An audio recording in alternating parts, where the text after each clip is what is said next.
Hi കൂട്ടുകാരെ, എല്ലാവർക്കും സുഖമെന്ന് വിശ്വസിക്കുന്നു.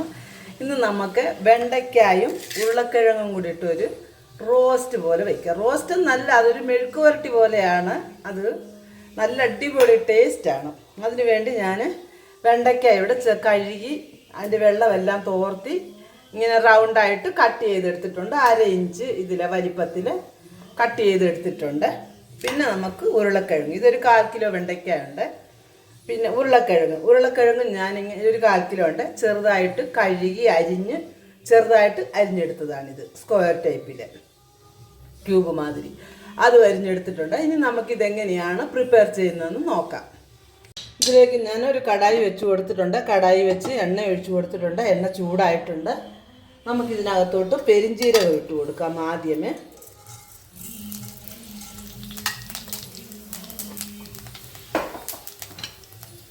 അത് പൊട്ടി വന്നിട്ടുണ്ട്.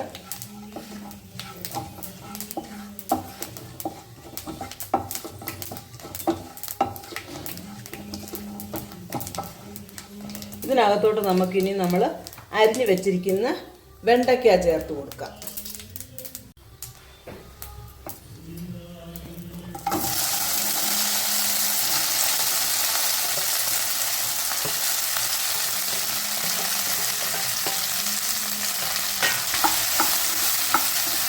അത് നമുക്ക് നന്നായി ഒന്ന് വഴറ്റിയെടുക്കാം. വെണ്ടയ്ക്ക ആദ്യം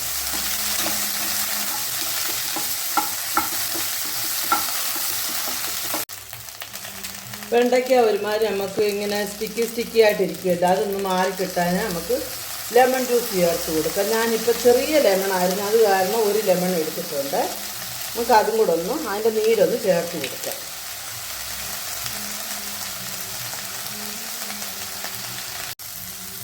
ഇപ്പോൾ കണ്ടോ, നമ്മുടെ ആ വെണ്ടയ്ക്കയുടെ ആ സ്റ്റിക്കി എല്ലാം പോയി, ആ വഴുവഴുപ്പെല്ലാം നമുക്ക് പോയി കിട്ടിയിട്ടുണ്ട്. നമ്മളിനി നന്നായിട്ട് ഇതൊന്നും കൂടി ഒന്ന് വഴറ്റണം.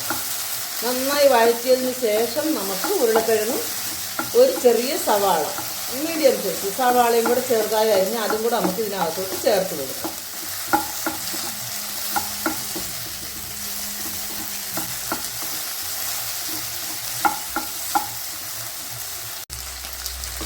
നമ്മുടെ വെണ്ടയ്ക്കായ്ക്ക് ഞാൻ ഒരു ശകലം കൂടെ എണ്ണ ഒഴിച്ചായിരുന്നു. കാരണം നമ്മൾ ആദ്യം ആ സ്റ്റിക്കി ഇരിക്കുമ്പോൾ ഒത്തിരി എണ്ണ ഒഴിക്കരുത്. നമ്മൾ ആ പെരുംജീരകം ഒന്ന് മൂത്ത് കിട്ടാൻ വേണ്ടിയാണ് ശകലം എണ്ണ ഒഴിച്ചത്. ഇപ്പോൾ നന്നായിട്ട് ഒരുമാതിരി ആയിട്ടുണ്ട്. ഇനി നമുക്കിതിനകത്തോട്ട് നമ്മുടെ ഉരുളക്കിഴങ്ങും ഉള്ളി, സവാള അതും കൂടെ ചേർത്ത് കൊടുക്കാം.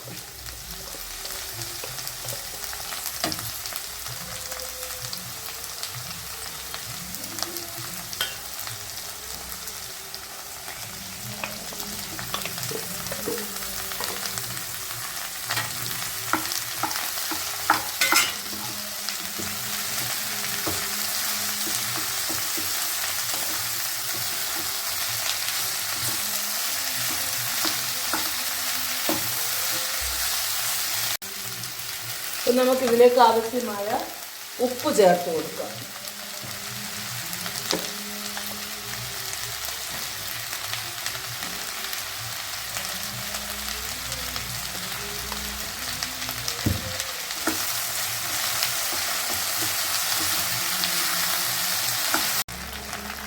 അപ്പം നമുക്കിതിലേക്ക് ആവശ്യമായ പൊടികൾ ചേർത്ത് കൊടുക്കാം.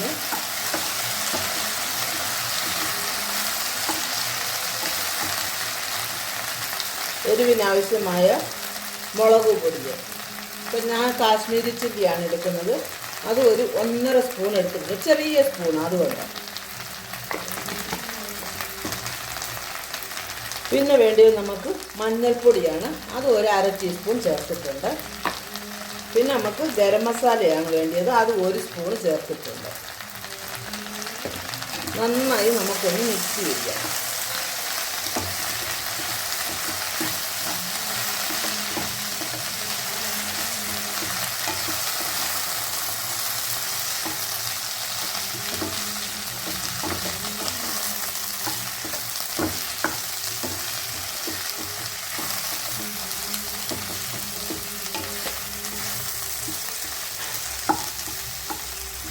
നന്നായി മിക്സ് ആയിട്ട്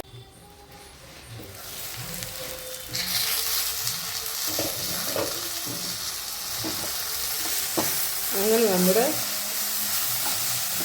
വെണ്ടയ്ക്കായും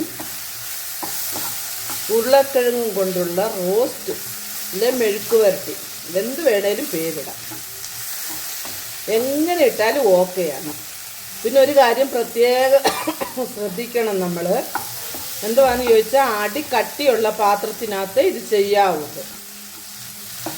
നമ്മുടെ നോൺ സ്റ്റിക്കിൻ്റെ പാത്രത്തിൽ നമ്മൾ, കാരണം ഒരു ഡ്രോപ്പ് പോലും നമ്മൾ ഇതിനകത്ത് വെള്ളം ഒഴിക്കുന്നില്ല, വെള്ളം ഒഴിക്കാതാണ് നമ്മളിത് ചെയ്യുന്നത്. അതുകൊണ്ടാണ് നമ്മുടെ സാധാരണ ചീനിച്ചട്ടിക്കകത്തൊക്കെ വെക്കുകയാണെന്നുണ്ടെങ്കിൽ അടിക്ക് പിടിക്കും ഇത്.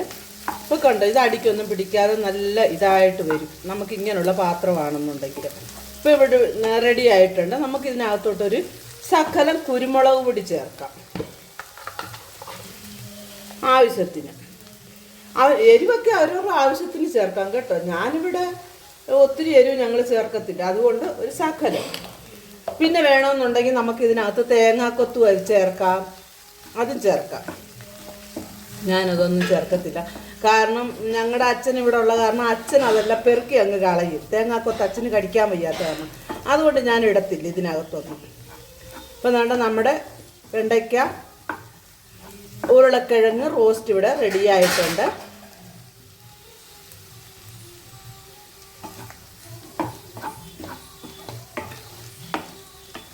നമുക്ക് ഇതിനകത്തോട്ട് ഒരു തണ്ട് കറിവേപ്പിലയും കൂടെ ചേർത്ത് കൊടുക്കാം.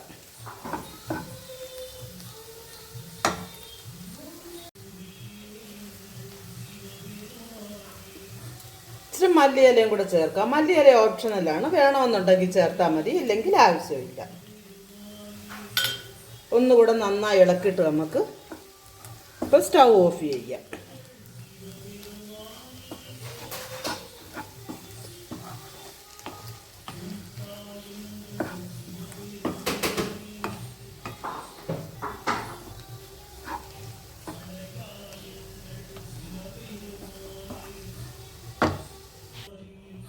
ഗൈസ്, അങ്ങനെ നമ്മുടെ വെണ്ടയ്ക്കയും ഉരുളക്കിഴങ്ങും കൊണ്ടുള്ള അടിപൊളി റോസ്റ്റ് ഇവിടെ റെഡി ആയിട്ടുണ്ട്.